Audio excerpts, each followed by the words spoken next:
जान कहते हैं, मोहब्बत की इसी मिट्टी को हिंदुस्तान कहते हैं।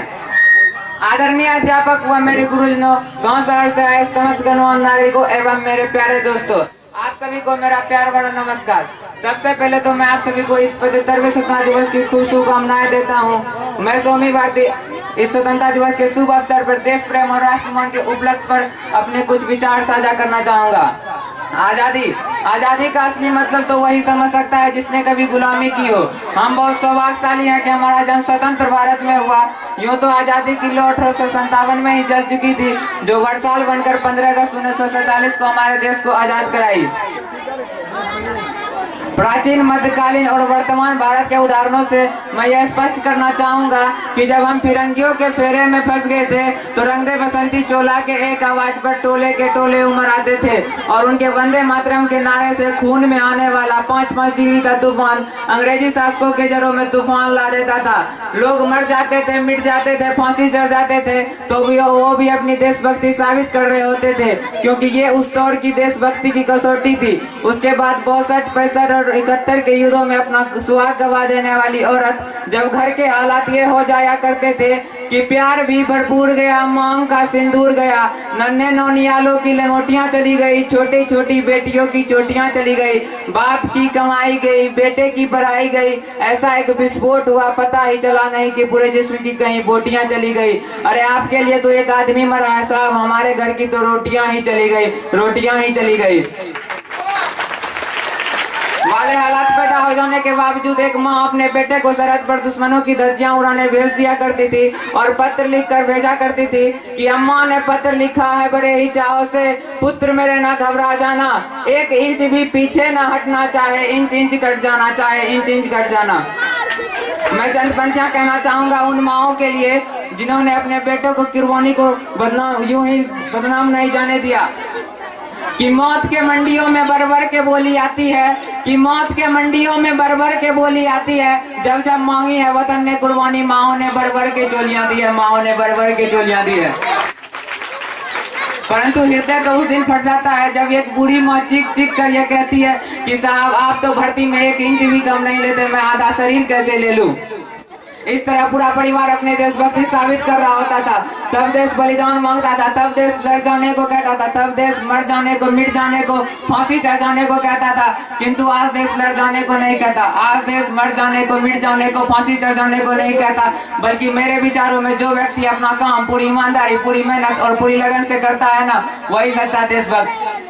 मैं नहीं मानता कि फेसबुक, व्हाट्सएप पर तिरंगे का स्टेटस लगाना ही सच्ची देशभक्ति है। और यदि आप कहेंगे कि साल में 2 बार हाथ में तिरंगा ले लेना देशभक्ति है, तो मैं पूछना चाहूंगा कि फुटपाथ पे रहने वाला वो बच्चा जो ट्रैफिक की छांव में नंगे पांव में तिरंगा बेच रहा होता है, तो क्या आप उसे उसकी देशभक्ति कहेंगे?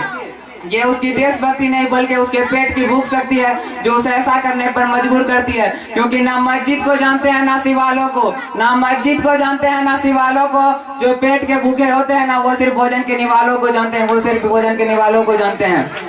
अरे हम ना एक ऐसे समाज में जी रहे हैं जहाँ पत्थर की मूर्त को लगते हैं 56 के 56 भोग और भूखे नंगे तरफते सो जाते हैं लोग, भूखे नंगे तरफते सो जाते हैं लोग। मजदूर को मजदूर समझिए, मजबूर नहीं, गरीब को काम दीजिए, दान नहीं, और अगर दान देने के इच्छुक है तो जीते जी रक्तदान दीजिए और मरने के बाद अंग दान देकर किसी मरते हुए को जीवन दान दीजिए। यही सच्ची देशभक्ति और यही सच्चा राष्ट्र प्रेम। ना ये सरकार मेरी है, ना ये रब मेरा है, और ना ही ये बड़ा सा नाम मेरा है, बस इतनी सी बात का गुरूर है मुझे कि मैं भारत का हूँ और ये भारत मेरा है। परंतु एक वैचारिक बीमारी मुझे हमारे समाज में देखने को मिलती है कि कहा जाता है कि हम दुनिया के सबसे बड़े लोकतंत्र हैं, जहाँ हिंदू जन्म लेते हैं, मुसलमान, सिख, ईसाई और जैन भी जन्म लेते हैं, लेकिन बदकिस्मती से अभी इंसान जन्म नहीं लेते। मेरे विचारों में ना हिंदू की जरूरत है ना मुसलमान की, राष्ट्र निर्माण के लिए केवल एक सच्चे इंसान की जरूरत है, केवल एक सच्चे इंसान की जरूरत है। और मुझे एक शैक्षणिक बीमारी भी हमारे समाज में देखने को मिलती है, जहां इस देश में अमीरों के लिए IIT, NTPC, नीट, JEE जैसे अनेक शैक्षणिक संस्थान है, वहीं गरीबों को बेरोजगारी के जमाल में फंसाए रखने के लिए उनके हाथ में सर्व शिक्षा अभियान का झुंझुना पकड़ा दिया जाता है। और इस शैक्षणिक बीमारी का केवल एक कारण कि हमारे देश की शिक्षा नीति केवल 2 लोगों के लिए बनी है, पहले वो जो विद्वान है और दूसरे वो जो धनवान है। और ऐसे ही कई गजब गजब की बीमारियां हमारे समाज में देखने को मिलेंगी, जिसका जड़ हमारा अंधविश्वास है। जब तक एक युवा अपनी सफलता के लिए मंदिर में जाकर नारियल फोड़ता रहेगा, हमारा शिक्षित वर्ग बिल्ली के रास्ता करने पर खड़ा होता रहेगा, हम अपनी जाति अपने धर्म को ऊंचा मानकर दूसरी जाति की अवहेलना करता रहेगा, तब तक ना ही हमारा अंधविश्वास समाप्त होगा और ना ही हमारा राष्ट्रमन संभव होगा।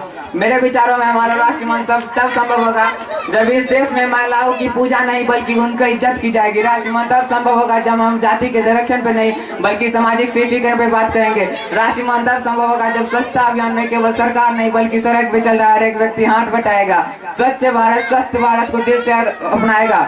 और असल मायने में हमारा राष्ट्रमन तब संभव होगा जब वह एक गरीब बच्चा मध्याह्न भोजन के लिए नहीं बल्कि ज्ञान अर्जन के लिए सरकारी स्कूल की चौखट पर कदम रखेगा। और हमारा राष्ट्रमन तब तक संभव नहीं होगा जब तक एक नागरिक नैतिक रूप से सटीक, चरित्र रूप से भ्रष्ट, मानसिक रूप से दिवालिया, राजनीतिक रूप से गंदा और धार्मिक रूप से अंधा, शैक्षिक मान्य मूल्यों के आंकड़ों में जिन सिन पेमेंट में अखंड भारत को खंड खंड करता रहेगा, तब तक हमारा राष्ट्रमन संभव नहीं होगा। बड़ी बड़ी बातें नहीं, छोटी छोटी कोशिशें करनी होंगी, क्योंकि ठोकर हमें पहाड़ों से नहीं पत्थरों से लगा करती है। I being an Indian, I being a student feel proud to be an Indian. और मैं सैल्यूट करना चाहूंगा सरहद पे दिन रात हमारी रक्षा के लिए खड़े और उस जवान को, इस देश की पुलिस प्रशासन और किसान को और इस देश के हर उस व्यक्ति को जो अपना काम पूरी ईमानदारी, पूरी मेहनत और पूरी लगन से करते हैं। चंद पंक्तियों के साथ मैं अपनी वाणी को विराम देना चाहूंगा कि कुछ नशा है इस तिरंगे की आन का, कि कुछ नशा है इस तिरंगे की आन का, कि कुछ नशा है मातृभूमि की मान का। हम लहराएंगे ये झंडा हर जगह, क्योंकि कुछ नशा है हिंदुस्तान की शान का। जय हिंद, जय भारत।